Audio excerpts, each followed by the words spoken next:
Picture a chilly Christmas day in 1946, as two battle-weary German soldiers, far from the ruins of their homeland, step nervously into a modest British home. Their uniforms a stark reminder of the war just ended, only to be met with open arms and a table laden with shared rations that warm more than just the body. They freeze when they see the family table, smell the food they didn't expect, and every instinct screams that this is wrong because the war taught them to expect hatred, not this. Their hands hover awkwardly at their sides, uncertain whether to salute or shake hands or just stand there like the prisoners they technically still are. But what's this exactly, and why did it break these battle-hardened men in ways combat never could? That's where things get complicated. Because what happened next wasn't just about food or forgiveness. It was about something far more unsettling that most people still don't understand about the real cost of war. And that cost wasn't paid on battlefields or in bombed cities. It was paid in moments like this, in suburban kitchens where enemies had to decide whether they were still enemies or whether the war had finally released them from that obligation. Here's what makes zero sense at first glance. Britain in 1946 was still rationing food harder than during the actual war. Bomb craters were still open wounds in London streets, and families were literally choosing between heating and eating. The queues outside shops stretched around blocks for a single pound of sugar. And meat was so scarce that black markets thrived in back alleys while police looked the other way because they were doing the same thing. Kids were growing up never having tasted a banana or an orange, didn't know what fresh milk tasted like without the chalky powder mixed in, and thought butter was something that only existed in their grandparents' stories about before the war. Adults were mixing sawdust into bread flour to make it stretch further, boiling potato peels for soup, and treating a single egg like it was gold. The ration books governed everything. You couldn't just buy what you wanted, you bought what your stamps allowed, and those stamps were precious as currency. Yet somehow these same people who'd lost sons and brothers to German bullets were inviting enemy soldiers into their homes for Christmas dinner. Not because they were forced to, not because it was propaganda. This was happening in regular suburban houses around Harrow and the outskirts of London, while the government was barely paying attention. Neighbours were watching neighbours unlock their doors to men in Wehrmacht uniforms, men who spoke with thick accents and carried the weight of defeat in their shoulders, men whose very presence should have sparked outrage and confrontation.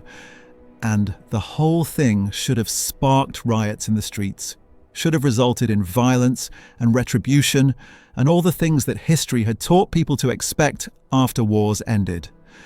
But here's the part that changes everything about how we understand what really happens after wars end. Because what was actually happening in those POW camps explains why this wasn't charity. It was something way more complicated. The fraternization ban had just lifted weeks before Christmas, which meant for the first time since 1939, British civilians could legally talk to German POWs without risking prosecution. Before that, speaking to a German prisoner could land you in serious trouble. Fines, social ostracism, even jail time if authorities thought you were being too friendly with the enemy. The ban had been absolute, treating any interaction like treason, like you were personally betraying every British soldier who died fighting these men. Women who'd been caught talking to German POWs had been publicly shamed, had their heads shaved in some towns, been accused of sleeping with the enemy even if they'd just asked for directions. The paranoia was real and justified in many people's minds. These were still enemy combatants, still dangerous, still potentially planning escapes or sabotage or worse. But by late 1946, something had shifted in the government's thinking. Some calculation about what Britain needed more: continued punishment or future peace. The war was over, truly over, and keeping the ban in place was starting to seem less like security and more like sustained hatred for its own sake. These weren't random soldiers either. These were Wehrmacht veterans who'd been in British camps for over a year, working on the same farms, fixing the same roads, shopping in the same villages as the locals. They'd become familiar faces, not faceless monsters. You'd see them repairing a stone wall along the road to town, their guards smoking cigarettes and chatting while the prisoners worked, and after a while you'd start to notice individual faces instead of just enemy uniforms. There was the tall one with the scar who always worked the hardest, the younger one who looked barely old enough to shave, the older one who reminded you of your uncle before the war took him. They'd be hauling hay on a local farm and you'd watch them laugh at something, actually laugh like normal men. And it would throw you because monsters weren't supposed to laugh. Or fixing damaged drainage systems that British workers didn't have time to handle because there was too much work and not enough men left to do it. Britain had lost so many men that labour was scarce, and the POWs filled that gap whether anyone wanted to admit it or not. The POWs had been carving wooden toys for British kids during their off hours, fixing broken furniture for elderly neighbours who couldn't afford repairs, and slowly becoming faces instead of enemies. A German prisoner would pass you on the street with a nod, and after a year of that, it got harder to see just an enemy uniform. You'd start to see the man inside it, tired, homesick, probably scared about what he'd go home to if he had a home to go back to at all. When the ban lifted, something unexpected happened in places like Harrow. Local families started showing up at camp gates with handwritten invitations to Christmas dinner, written in careful English on scraps of rationed paper. The paper itself was a sacrifice. Everything was rationed, even paper. So using it for an invitation to an enemy soldier meant not using it for something else. The handwriting would be neat, formal, the kind of careful penmanship that suggested the writer had drafted it multiple times to get it right. You are cordially invited to join our family for Christmas dinner on December 25th. Please arrive at 2 p.m, the Jones family. Simple, but loaded with implications that nobody wanted to examine too closely. The POWs had to read these invitations in their barracks, passing them around, trying to understand if this was real or some kind of test. Was this a trap? Some kind of psychological game the British were playing? Would they show up and be humiliated or arrested or worse? And they had to decide whether accepting would make them traitors to their dead comrades back home, whether sitting at a British table meant admitting they'd been wrong about everything. Because accepting wasn't just accepting a meal, it was accepting defeat on a deeper level, accepting that the enemy weren't actually evil, that maybe the whole war had been built on lies they'd believed because everyone around them believed them too. But the real shock was what the POWs discovered when they actually showed up. And that discovery is exactly why these soldiers broke down in ways combat never managed. See, these men expected pity meals or some kind of Christian obligation thing. A cold plate shoved their way to clear someone's conscience. They'd steeled themselves for awkward silence, for being treated like charity cases or trained animals being fed scraps. Maybe they'd pictured themselves eating in a corner while the real family celebrated at the main table, or being handed a plate at the door and sent away to eat it somewhere else out of sight. They'd prepared themselves for condescension, for the kind of forced politeness that makes everyone miserable, for being reminded with every bite that they were the defeated, and these were the victors being gracious. Instead, they walked into homes where the families were splitting their own ration parcels down the middle, giving away half their Christmas turkey allocation, their sugar rations, their kids' sweets to feed men who'd been shooting at their brothers months earlier. The parcels weren't extras, they were the actual Christmas dinner getting divided up, and everyone at the table would eat less, so the German soldiers could eat at all.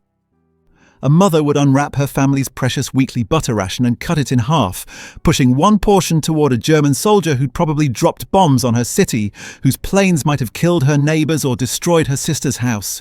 Her hands would shake slightly as she did it, but she'd do it anyway, meeting his eyes like she was daring him to refuse.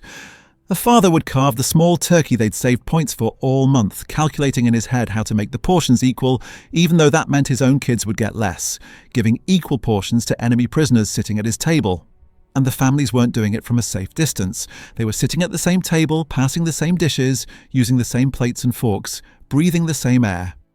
While their own kids played with toys carved by the same hands that had pulled triggers in France and Russia, that had thrown grenades at British positions, that had done all the things soldiers do in war that nobody wants to think about afterward.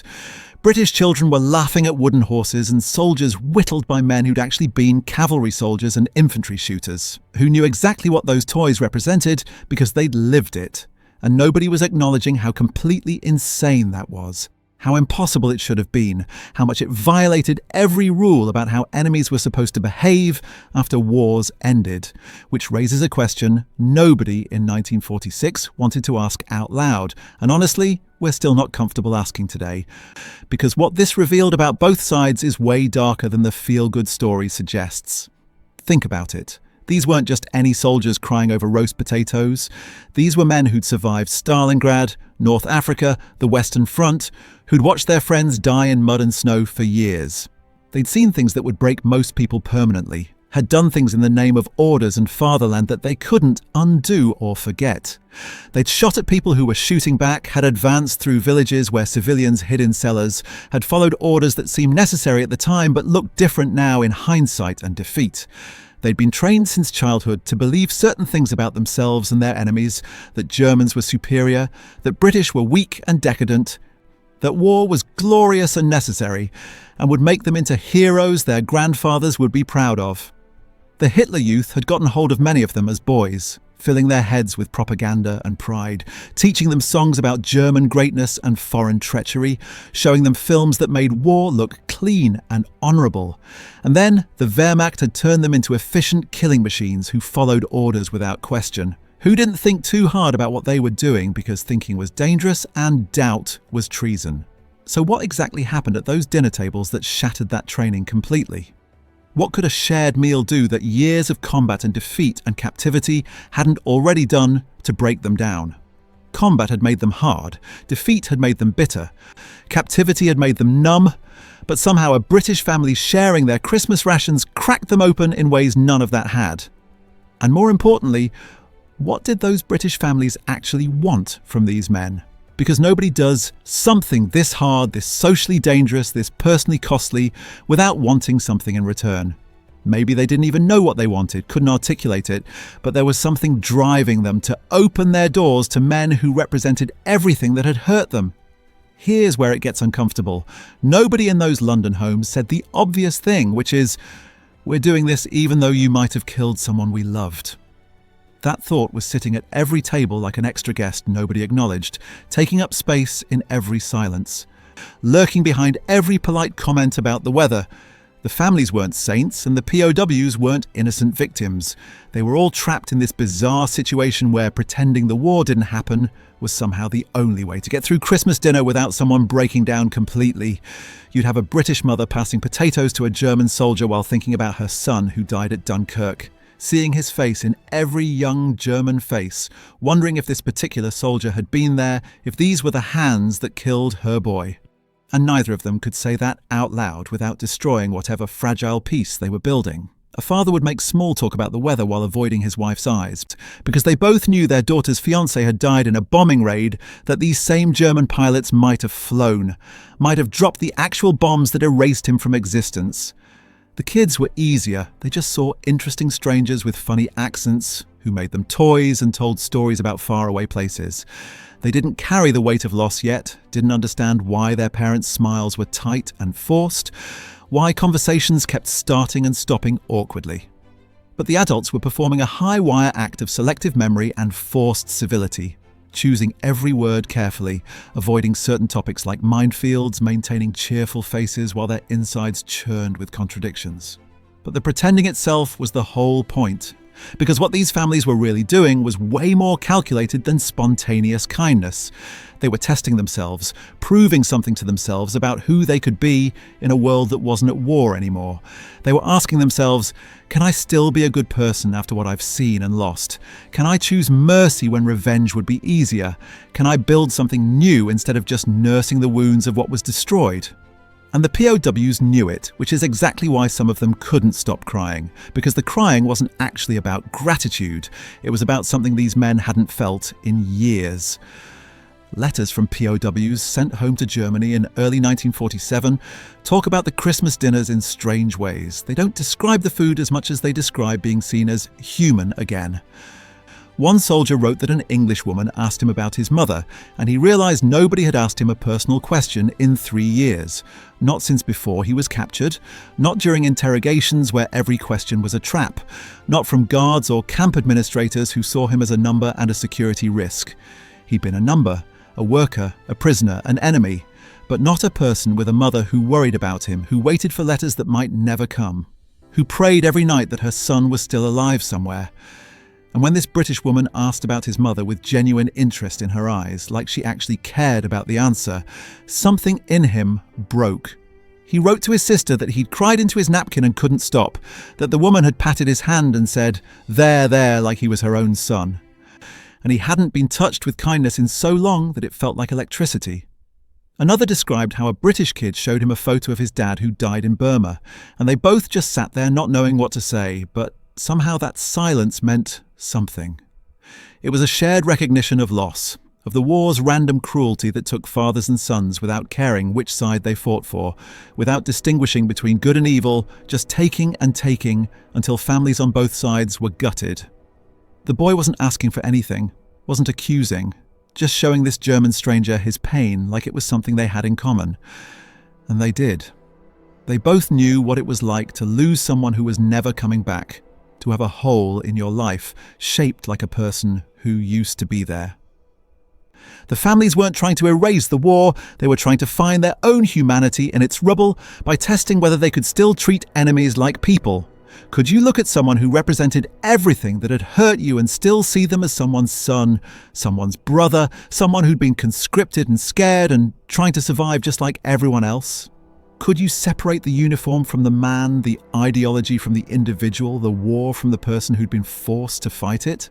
And the test worked both ways, because the POWs were also testing whether they could accept kindness without it feeling like defeat, and that's exactly where the whole thing nearly fell apart for everyone involved.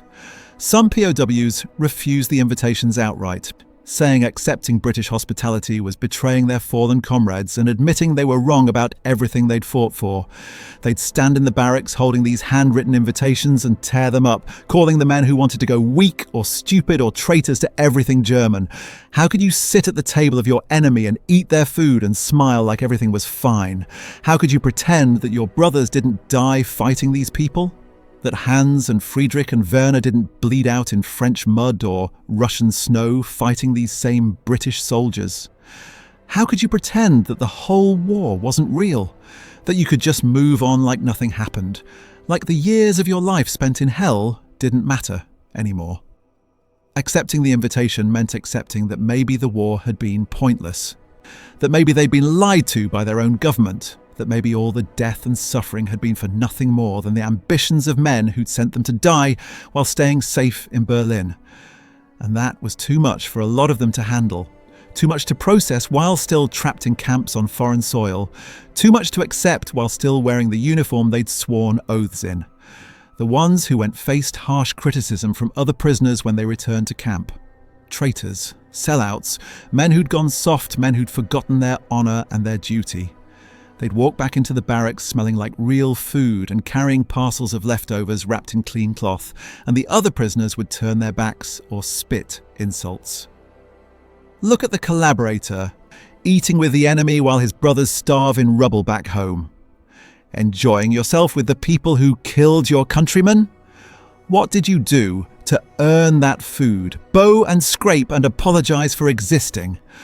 Some were physically confronted, shoved against bunks, accused of dishonouring the dead by fraternising with their killers. One letter describes a fight that broke out when a POW returned from a Christmas dinner. His bunkmate attacked him, screaming that he'd betrayed everyone who died, and guards had to pull them apart while both men wept with rage and confusion. And the British families faced their own backlash. Neighbours who'd lost sons called them Nazi sympathisers, accused them of disrespecting the dead by feeding the enemy. Anonymous letters would appear in mailboxes calling them traitors, suggesting they leave the neighbourhood if they loved Germans so much, threatening violence if they continued hosting the enemy. Women who'd invited POWs were sometimes refused service at shops, told to take their business elsewhere, given the cold shoulder at church services where everyone knew what they'd done. They'd walk into their usual grocer, and the conversation would stop, all eyes turning toward them with judgment and disgust. Their own friends would stop speaking to them, would cross the street to avoid conversation, would exclude them from neighbourhood gatherings and church socials, and their own relatives would question their loyalty and sanity. How could you feed the people who killed your nephew? Have you lost your mind? What would your brother say if he could see you now, sharing his son's memory with the men who made him a memory? So everyone who participated in these Christmas dinners was risking something real and costly. Their standing in their community, their identity as loyal British citizens, their understanding of loyalty and righteousness and who deserved mercy. which means the real story isn't about kindness at all. It's about what people are willing to sacrifice when holding on to hatred costs more than letting it go. And figuring out that calculation, deciding when hatred becomes more expensive than forgiveness, is one of the hardest things humans ever have to do. So we've got families dividing their rations for enemy soldiers, POWs getting called traitors by their own men, neighbours turning on each other over who gets invited to Christmas dinner. All of this happening while Britain was still literally rebuilding from bombs and graves, was still fresh enough that flowers hadn't died on them yet. Windows were still boarded up where glass couldn't be replaced because the factories were still converting from war production. Entire blocks remained rubble where nobody had money to rebuild, where kids played in the ruins and found unexploded ordnance, often enough that it stopped being news. And rationing was actually getting stricter because the war had bankrupted the country so completely that victory felt more like defeat when you looked at the ledgers. The victory everyone celebrated had cost almost everything Britain had. Its treasury, its empire, its young men, its certainty about its place in the world. And now they were being asked to share what little remained with the people who'd tried to destroy them, who'd bombed their cities night after night, who'd killed their sons and brothers and fathers in places with foreign names that nobody could pronounce correctly. Which raises the obvious question nobody wanted to answer then, and we still struggle with now: what does forgiveness actually cost the person doing the forgiving? Not in some abstract moral sense where forgiveness is noble and pure, but in real terms. What does it cost to sit across from someone who represents your worst pain and choose to give them your child's Christmas candy, the sugar ration you've been saving for weeks to make something special? What does it cost to look at a uniform you learned to hate, that you'd been trained to hate through propaganda and loss, and see the scared young man wearing it instead of just the enemy? What does it cost to betray your own grief, your own anger, your own perfectly justified desire for revenge in favour of some uncertain hope that kindness might build something better than hatred did? What does it cost to choose the future over the past when the past is full of people you loved who aren't coming back? Here's what makes this whole thing even messier. These Christmas dinners weren't isolated acts of random kindness by eccentric families who happened to be unusually forgiving. They were part of something bigger and way more deliberate that the British government was quietly encouraging because they needed the POWs to go home and tell specific stories about how they were treated. This wasn't official policy exactly. No memos went out saying, "Invite Germans to dinner." But there were conversations happening in government offices about the importance of winning the peace, about learning from the mistakes of Versailles, about ensuring that this generation of Germans didn't grow up thirsting for revenge the way the last generation had. The people making these calculations had lived through both wars, had seen how the harsh terms of World War I had festered into Hitler and everything that followed, and they were terrified of making the same mistake twice. Britain was broke, bombed out, and terrified of another war in 20 years with an even more bitter Germany. One that might have atomic weapons next time, one that might finish what Hitler started. They'd seen how German resentment had built through the 1920s and 30s. How every humiliation and restriction had fed into Nazi propaganda. How treating Germany like a criminal had made it easier for criminals to take over Germany.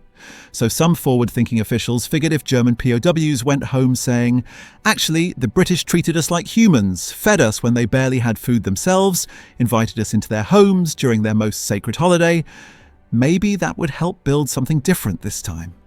Maybe if German soldiers returned to their ruined cities with stories of British mercy instead of British cruelty, their kids wouldn't grow up wanting revenge, wouldn't be susceptible to the next demagogue who promised to restore German pride through violence.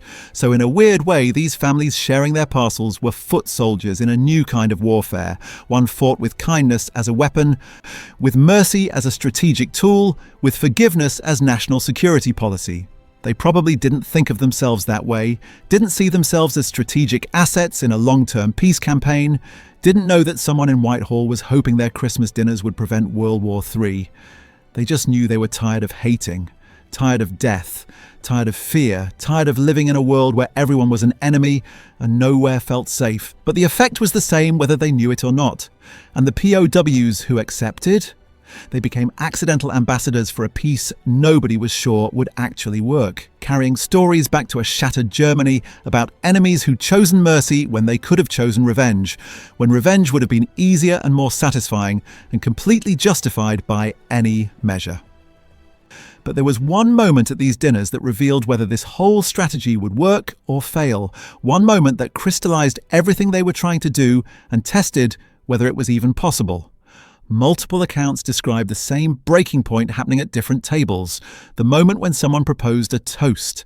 In some houses, it was the British father raising a glass to peace and watching the German POWs freeze, because toasting peace meant acknowledging the war was actually over, that their side had lost, that everything they'd fought for was gone and not coming back. Raising a glass to peace meant surrendering not just militarily, but ideologically, admitting that the cause they'd bled for was defeated and wrong, that they'd wasted years of their lives fighting for something that turned out to be evil. Some POWs couldn't do it. They'd sit there with the glass in their hand, unable to drink, unable to toast, caught between hospitality and honour, between gratitude for the meal and loyalty to their dead friends who'd never get to taste another meal. In other houses, it was a German soldier trying to thank his hosts and breaking down mid-sentence because accepting gratitude meant accepting he'd been wrong about who the enemy really was. He'd have to admit that these people he'd been taught to hate and kill were actually decent, that the propaganda had lied about everything, that he'd spent years of his life fighting for something false, while the real humans were on both sides, suffering equally under the weight of their leaders' ambitions. And that realization, coming in a warm kitchen with the smell of Christmas dinner and the sound of children laughing and a British family looking at him with something like kindness in their eyes, that could crack a man wide open in ways that battlefield defeat never could. Losing a war just meant your side was weaker. Realizing you'd been wrong about the war meant your entire understanding of reality was broken. The toys the POWs had carved, little wooden soldiers, horses, trains, sat on the table like evidence at a trial, proof that these monsters had been spending their free time making British children smile instead of plotting revenge or nursing hatred. They'd been whittling these toys in their barracks at night, sanding them smooth with scraps of sandpaper, or just rubbing them against stone until the edges were soft. Painting them with whatever scraps they could find, boot polish for black, rust water for red, grass stains for green, creating joy for the children of their enemies, because what else was there to do with your hands and your guilt and your endless free time in a camp where every day was the same? And in that moment of raised glasses and choked words, everyone at the table had to decide whether they were going to keep pretending the past didn't matter, or acknowledge it and still choose each other anyway, still choose connection over bitterness, still choose hope that something better was possible. Most of the time they chose both. They toasted, they cried, they ate, and they never talked about the war directly, even though it was all they were really talking about. Every conversation had a subtext. Every shared dish carried the weight of what they weren't saying. Every laugh was tinged with the knowledge of what they were laughing in spite of. They'd talk about the weather and mean, we survived. Talk about farming and mean, we're both trying to rebuild our lives from nothing. Talk about children and mean, we want them to inherit something better than we did. Something other than hatred and ruins. The parcels the POWs took back to camp and eventually sent home to their families in bombed-out Germany weren't just food, they were proof that mercy was possible, that the world hadn't completely ended, that maybe their kids would grow up in something other than ruins and revenge cycles. A German mother opening a parcel from her POW son containing British chocolate and a note saying they shared their rations with me would understand that something fundamental had shifted, that the war's hatreds weren't absolute or permanent, that there were people on the other side who'd chosen differently. And for the British families, watching these hardened soldiers tear up over a shared meal proved they hadn't lost their own humanity in 6 years of bombing and death, that they could still recognise pain in an enemy's eyes and choose to ease it, even when easing it cost them something precious. That they could still be the people they'd wanted to be before the war, made them into survivors who'd learned to hate efficiently, who'd hardened themselves against sympathy because sympathy felt like weakness when bombs were falling. But here's the thing, nobody mentions about these stories. The reason we tell them now isn't because they were common, isn't because they represented how most people behaved, it's because they were desperately rare. And their rarity is actually the most important part of the story, the part that makes it meaningful instead of just sentimental. We're talking about a handful of families in a few London suburbs out of millions of people who'd been bombed, who'd lost loved ones, who had every reason to want revenge and no reason to want reconciliation. Most POWs spent Christmas 1946 in camps, eating whatever standard rations they were given, hearing about the invitations from the lucky few, but never receiving one themselves, spending the holiday playing cards in cold barracks and trying not to think about home. Most British families kept their rations to themselves, celebrated with their own blood relatives, and never considered inviting the enemy to their table because why would they? It wasn't even on the radar as a possibility for most people. And nobody blamed them for that. It wasn't wrong or cruel to keep your family's food for your family, especially when you barely had enough to go around, when your own children were thin and hungry and deserved whatever you could give them more than the enemy soldiers did. The default response to years of war and death wasn't forgiveness. It was exhausted survival and simmering resentment that might fade with time but wasn't going to disappear because someone suggested being nice. Most of the time, enemies stayed enemies. The men who'd fought were glad it was over but didn't want to befriend the people who'd tried to kill them, didn't want to hear their stories or understand their perspectives, just wanted them gone so everyone could move on. The families who'd lost loved ones wanted those loved ones back, and since they couldn't have that, they settled for keeping the people responsible at a cold distance, for getting through each day without having to confront the face of their loss. So why did these few exceptions become the stories we remember? Why do we focus on the handful of Christmas dinners instead of the millions of Christmas dinners where enemies weren't invited, where hatred stayed warm, where forgiveness never happened? And what happened to all the other stories, the ones where people couldn't forgive, where hatred stayed hot and justified, where the wounds never healed and nobody even tried to heal them? Those stories exist too, probably in far greater numbers, but we don't tell them at Christmas because they don't fit the narrative we want about human nature. See, we love these Christmas dinner stories because they let us believe that people are naturally good, that given the chance and a little time, enemies will recognize their shared humanity and come together in peace and understanding. It's comforting to think that peace is the natural human state and war is the aberration, that all we need is a little proximity and honest conversation for people to see past their differences and embrace their commonalities. But that's not actually what happened here, and pretending it is robs these stories of their real power. What happened was a tiny minority of people on both sides made incredibly difficult choices that most of their peers judged them for in order to prove something to themselves about who they wanted to be after the war ended, about what kind of world they wanted to build from the ashes. The British families weren't representing Britain. They were rebelling against the dominant feeling that Germans should suffer for what they'd done, that mercy was weakness or betrayal. They were outliers, weirdos, people their neighbours thought were either naive or treasonous or mentally damaged by the war in ways that made them unable to properly hate. The POWs who accepted weren't representing Germany. They were defying their fellow prisoners who said accepting kindness was surrender, that real men stayed bitter and unbroken by enemy mercy. They were outcasts in their own camps, men willing to risk the respect of their comrades for a meal and a moment of human connection, for the chance to feel like something other than a defeated enemy for a few hours. These weren't normal people doing what came naturally. They were outliers doing something so hard that most people refused to even try it, something that went against every instinct and social pressure, pushing them toward the easier path of sustained resentment. In the same neighbourhoods where some families invited POWs for Christmas, other families were petitioning the government to deport all Germans immediately, to make them suffer longer, to punish them harder for what they'd done.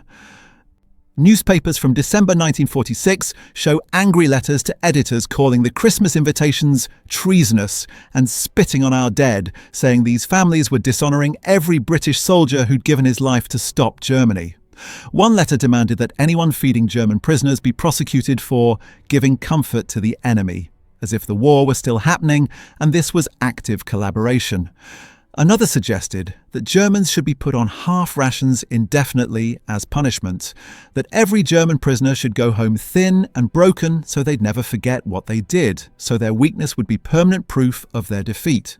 Public opinion wasn't unified in mercy, it was fractured between people who wanted revenge and people who wanted peace. And the revenge crowd was loud and numerous and felt morally certain they were right.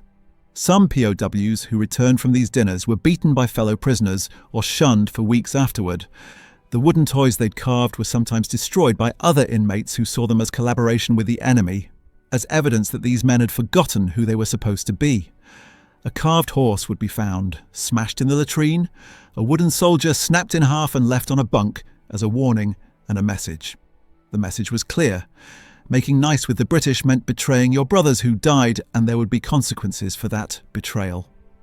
And yet, despite all this backlash from both sides, despite the social cost and the danger and the judgment, the families kept inviting, the POWs kept accepting, and slowly, grudgingly, a few more people each year joined in until it became less scandalous and more possible, until it moved from unthinkable to controversial to merely unusual. The neighbours who'd been hostile started to soften when they saw nothing terrible happened, when the POWs didn't murder anyone in their sleep, or steal the silver, or report back to some non-existent German intelligence network. Maybe they'd noticed that the family who hosted Germans seemed happier, seemed lighter somehow, like they'd put down a burden everyone else was still carrying on their backs. The mother who'd been so angry she couldn't speak would see her neighbour smiling genuinely for the first time in years, would see her playing with her children without that haunted look in her eyes, and wonder what had changed. And maybe, just maybe, they'd consider their own invitation next year, would think about whether they wanted to keep carrying their hatred, or whether putting it down might feel better. Which is exactly how most massive changes actually happen, not through universal awakening or sudden moral clarity, but through small groups of people being willing to look crazy to everyone else, being willing to be the first to break ranks, and then, slowly, incrementally, others following because the example made something seem possible that hadn't seemed possible before. And that's what makes this story actually useful instead of just sentimental, actually meaningful instead of just a heartwarming Christmas tale we tell ourselves to feel good. Because if we pretend these Christmas dinners were easy or natural or just what good people do, we miss the whole point and we learn nothing from it. The point is that reconciliation, real reconciliation, not performative forgiveness or political theatre, requires going against every social pressure and instinct that tells you to protect your tribe and punish the other. It requires sitting across from someone who might have killed your brother and choosing to see their mother's face in theirs instead of your brother's blood on their hands. It requires looking past the uniform and the accent and the things they did and finding the human underneath who's just as scared and tired and desperate for this all to be over as you are, who's also trying to figure out how to live with what they've done and seen. It requires accepting kindness from people you were trained to hate and letting that kindness change you fundamentally, letting it crack open your certainty that they're monsters and you're righteous, letting it complicate the simple story you've been telling yourself about good and evil. And it requires doing all of this while your own community calls you a traitor and your own conscience asks if you're disrespecting everyone who died, if you're betraying their memory by sitting peacefully with the people who ended their lives. That's not a heartwarming Christmas miracle. That's the hardest thing humans can do, which is exactly why most of us don't do it. Why most people chose differently then and would choose differently now if faced with the same situation. So here's what's left hanging. Those POWs went home to Germany with parcels and memories of British families who split their rations. Some of them wrote letters for decades afterward, maintaining connections with the families who'd invited them, sending Christmas cards across borders that had recently been front lines, keeping alive relationships that had started over a single meal. They'd tell their own children about the British woman who asked about their grandmother, about the British man who toasted peace with tears in his eyes, about the meal that convinced them the world wasn't entirely cruel and humans weren't entirely lost to hatred.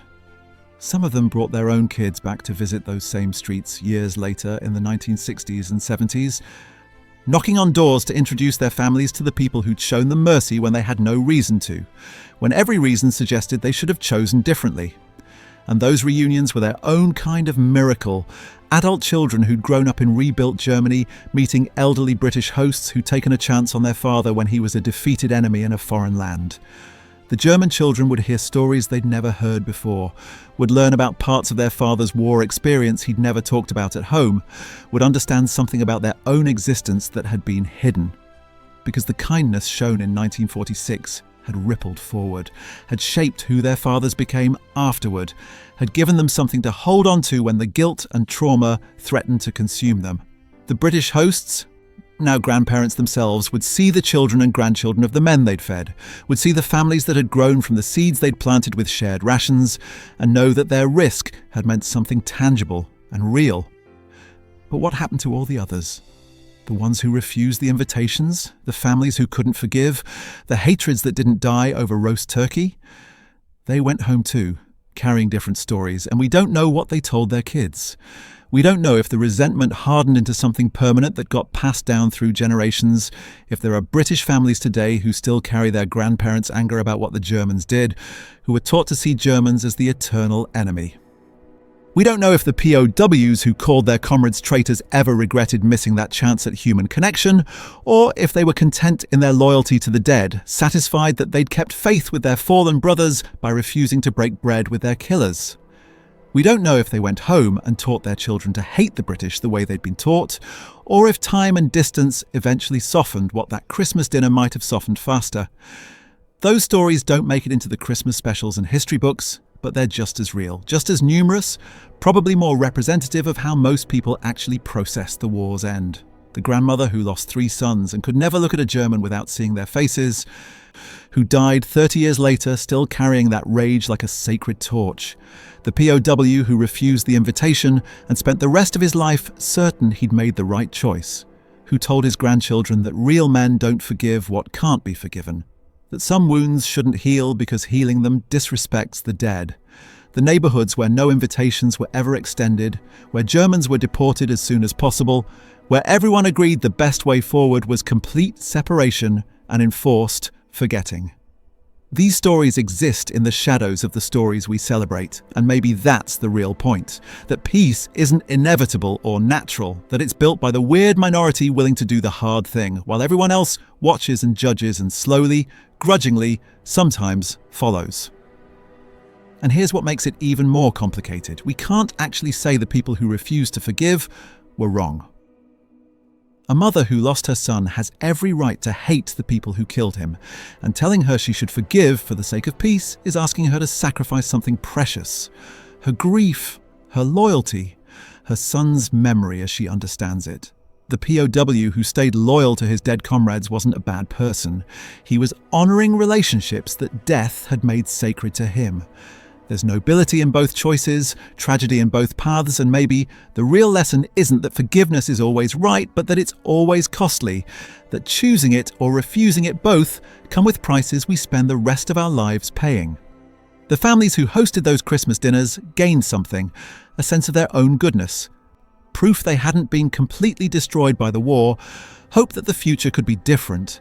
But they also lost something, the simple certainty of their righteousness, the clarity of their victimhood, the solidarity with their community's shared grief. They chose a complicated hope over a simple hatred, and simple hatred has its comforts. It tells you who you are and who the enemy is, gives you somewhere to direct your pain, provides a narrative that makes sense of senseless loss. Giving that up for the messy uncertainty of seeing enemies as humans means living with more ambiguity, more doubt, more uncomfortable questions about your own side's actions, and whether anyone in war is really innocent. And the POWs who accepted gained human connection and a glimpse of mercy when they desperately needed it. But they lost the certainty that they'd been fighting for something good, the comfort of their tribal loyalty, the respect of men whose respect they'd earned through shared suffering. They traded one kind of peace for another, the peace of ideological certainty for the peace of human connection, and neither choice was clearly superior. Both were legitimate responses to impossible circumstances. Both were attempts to survive not just physically but psychologically, to find some way forward that felt bearable. What strikes you about the letters from POWs who attended these dinners is how many of them describe feeling unmoored afterward. Like the ground had shifted beneath them and they couldn't find solid footing anymore. One wrote, "I don't know what I am now. Not the soldier I was, not the enemy they should see me as. Not quite their friend, not quite my comrade's brother. The meal made me neither one thing nor another, and I float between identities like a man who's lost his compass." That's not the language of someone who's been simply redeemed or forgiven. That's the language of someone whose entire framework for understanding themselves has been shattered. And they're trying to build something new from pieces that don't quite fit together. Another described returning to Germany in 1948 and being unable to explain to his wife what had happened at that Christmas dinner, why it mattered, why he kept thinking about it. She asks me what I'm brooding about, and I can't tell her because I don't have the words. How do you explain that the enemy fed you when they were starving, that they were kind when kindness was the last thing you deserved, that their mercy broke something in you that war couldn't break? She thinks I'm ungrateful to still be troubled by it, but it's not that. It's that I don't know how to live in a world where that's possible, where people can do that. All my certainties are gone. These aren't stories of simple healing or redemption. These are stories of people being fundamentally changed in ways they didn't ask for and couldn't fully process, carrying complications that would shadow them for the rest of their lives. And maybe that's closer to what real reconciliation looks like, not clean resolution, but messy, uncomfortable transformation that leaves everyone slightly lost and searching for new ways to understand themselves and each other. The British families carried their own complications. One diary entry from a woman who hosted German POWs in 1946 and 1947 shows her struggling with her choice years later. Margaret won't speak to me still, 12 years after I invited those German boys for Christmas. She lost both her sons in the war, and she can't forgive me for what she sees as betrayal. And some days, I think she's right. What gave me the right to extend mercy on behalf of the dead? They can't tell me if they'd approve, if they'd want their sacrifice used this way. I hope I did right. I hope the world my grandchildren inherit is better for it. But I won't know in my lifetime. And neither will Margaret, so we're both just choosing what we can live with and hoping we chose correctly. That's the weight these people carried. The knowledge that they'd made enormous choices based on hope rather than certainty. That they'd gambled on human nature going one way when it could easily have gone another. That they'd risked betraying their own dead for the possibility of fewer dead in the future. And they had to live with not knowing if they'd been right, with the judgment of their peers, with their own doubts that surfaced at 3 a.m. when sleep wouldn't come and old losses felt fresh again. What's remarkable is that despite all this, despite the cost and the doubt and the backlash, these acts of mercy did seem to ripple forward in ways that mattered. Not because they transformed everyone who witnessed them, but because they provided proof that another way was possible, that the cycle of revenge wasn't inevitable, that humans could choose differently even when everything pushed them toward hatred. The German POWs who experienced British mercy became less likely to support militarism when they returned home, became the generation that helped rebuild West Germany as a democracy rather than trying to resurrect some version of the empire that had destroyed them. Not all of them, not even most of them, but enough that when combined with all the other factors pushing toward peace, it made a difference.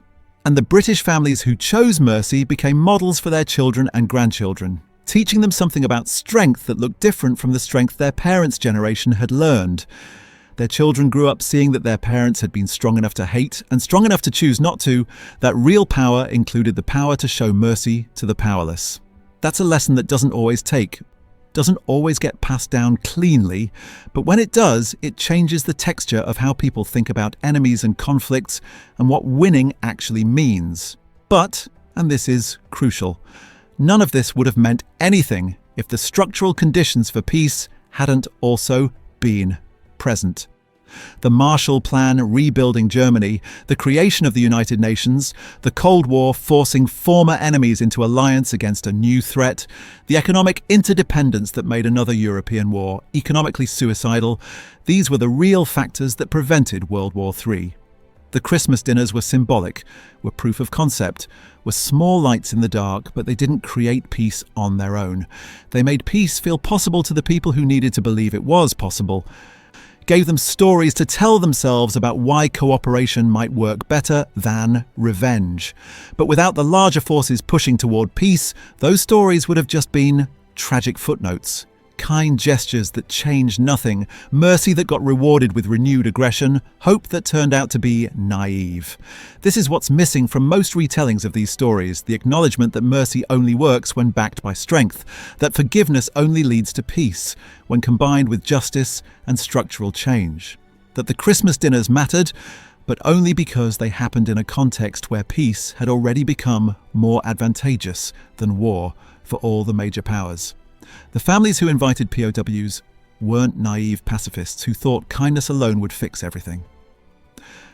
They were people who recognized that the military victory had already been won and now a different kind of victory was needed. The victory of building something sustainable, rather than just punishing the defeated until the defeated got strong enough to try again. The real sophistication of what happened in 1946 wasn't the mercy itself, but the recognition that this was the moment for mercy. That timing mattered. That extending kindness to defeated enemies when they were down was fundamentally different from extending kindness to powerful enemies while they were still dangerous. The British families weren't showing mercy to the Wehrmacht in 1940 when invasion threatened. They were showing mercy to defeated POWs in 1946 when the war was unquestionably over and the question was how to build the aftermath. Context is everything. And these stories lose their power when we strip away the context and pretend mercy is always the right choice in every situation. What we're left with then is something more nuanced than the simple Christmas story. We're left with a handful of people making extraordinarily difficult choices at a specific moment when those choices might actually matter, when the conditions were right for mercy to be productive rather than suicidal. We're left with stories of people carrying the weight of their choices for the rest of their lives, never quite sure if they did right, paying social and psychological costs that we don't like to talk about because they complicate the narrative. We're left with evidence that humans can choose mercy over revenge, but also evidence that most humans don't. And both groups have legitimate reasons for their choices. And maybe most importantly, we're left with the question these stories force us to ask, not, would I have been brave enough to invite the enemy to dinner? Because that's easy to answer from our comfortable distance. The real question is, what similar choice am I avoiding right now because it costs too much, because my community would judge me, because I'm not sure it would work, because my grief or anger feels too precious to surrender? That's the uncomfortable place these stories should leave us, not feeling good about humanity's capacity for kindness, but feeling challenged about our own capacity for the kind of costly, uncertain, complicated mercy that these people demonstrated, because the world is still full of enemies, still full of wars ending and the question of what comes next, still full of moments where someone has to be first to extend a hand across a divide that feels unbridgeable. And most of us, if we're honest, would make the same choice most people made in 1946. We'd keep our rations to ourselves, we'd refuse the invitation, we'd stay with our own tribe and our own righteousness and our own clear sense of who's good and who's bad. Not because we're bad people, but because that's the human default. That's what feels safe and right and loyal. The people who did otherwise in 1946 weren't better humans with some special moral capacity we lack. They were ordinary people who, for reasons they probably couldn't fully articulate, decided that the risk of mercy was more bearable than the certainty of continued hatred. They were people who looked at the rubble around them and decided that whatever they built next shouldn't look like what had just been destroyed, even if they had no blueprint for what it should look like instead.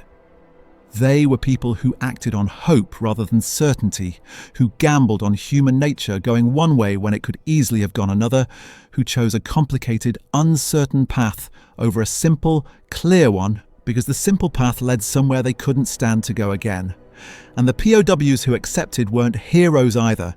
They were men who were tired and hungry and far from home, who saw a chance for human warmth and took it, even though it came with costs they couldn't fully calculate at the time.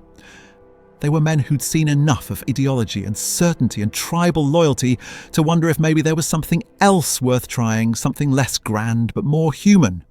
They were men who chose connection over honor, comfort over consistency, hope over grief, and then spent the rest of their lives wondering if they'd made the right choice.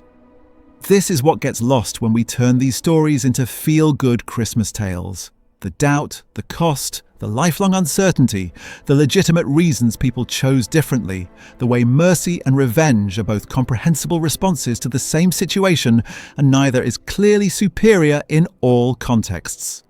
We flatten complex human beings making impossible choices into simple heroes and villains, and we lose the actual lesson.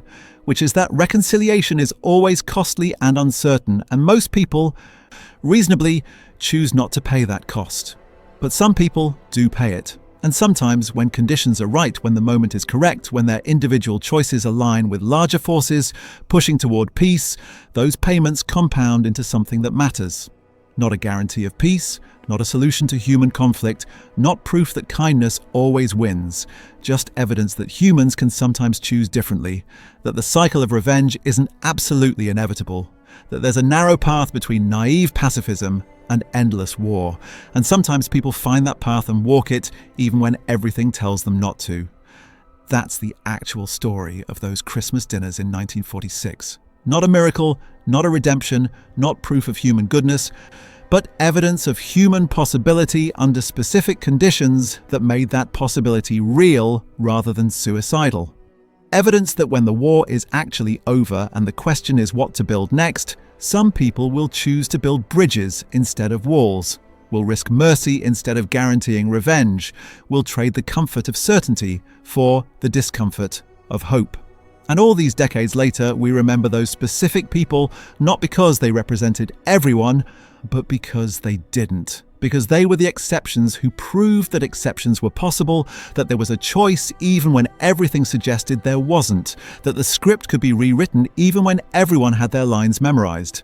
We remember them because forgetting them means forgetting that we have the same choice, facing different enemies in different contexts, and most of us are choosing the same way most people chose in 1946. And that choice is shaping what the world becomes just as much as the exceptions are. Drop your family's war stories below, the messy, complicated ones we don't usually tell. Let's keep talking.